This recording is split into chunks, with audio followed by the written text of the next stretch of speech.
Alors, poursuivons donc sur l'art et la technique. Donc l'art est généralement opposé à la technique, mais la technique complète l'art. Et l'art est rendu possible principalement par la technique. Parce que si je n'ai aucune technique de danse, malheureusement, je ne peux pas faire de l'art. D'accord? Alors moi, je suis danseuse de rue. J'ai pris que des cours de danse. Alors, j'en ai pas pris suffisamment pour être professionnelle de la danse. Mais j'ai quand même pioché dans la danse classique, dans la danse contemporaine, dans du modern jazz, de la salsa. Je connais les pas basiques de chacune des danses. D'accord? Que je fusionne après et que je fais mon propre art. Mon propre art, c'est-à-dire ma touche personnelle, mon empreinte unique, qui reflète mon esprit, ma créativité, ma joie de vivre, mon amour pour la vie. Et ces touches-là s'appellent la touche artistique. Cette touche artistique, elle se caractérise par son côté irrationnel.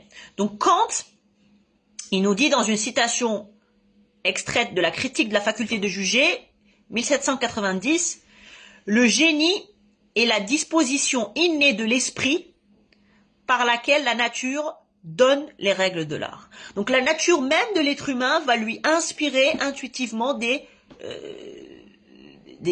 inspirations artistiques. Ça veut dire que moi, par exemple, quand j'ai une idée de scénario, c'est quelque chose qui ne vient pas par un agrégat de thèse ou d'éléments techniques ou intellectuels. Par exemple, c'est pas, admettons, je vais faire un concept où je vais danser dans la rue, je vais faire donc de la street dance en interagissant avec le mobilier urbain.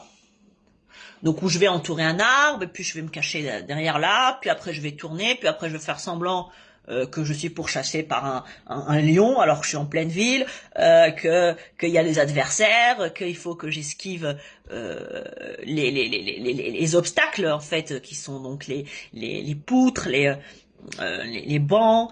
Donc ce scénario-là, quand je vais l'avoir, ça va être impulsif. Il ne sera pas calculé. J'aurais pas pensé chez moi, papier, stylo, allez, maintenant je vais inventer un scénario.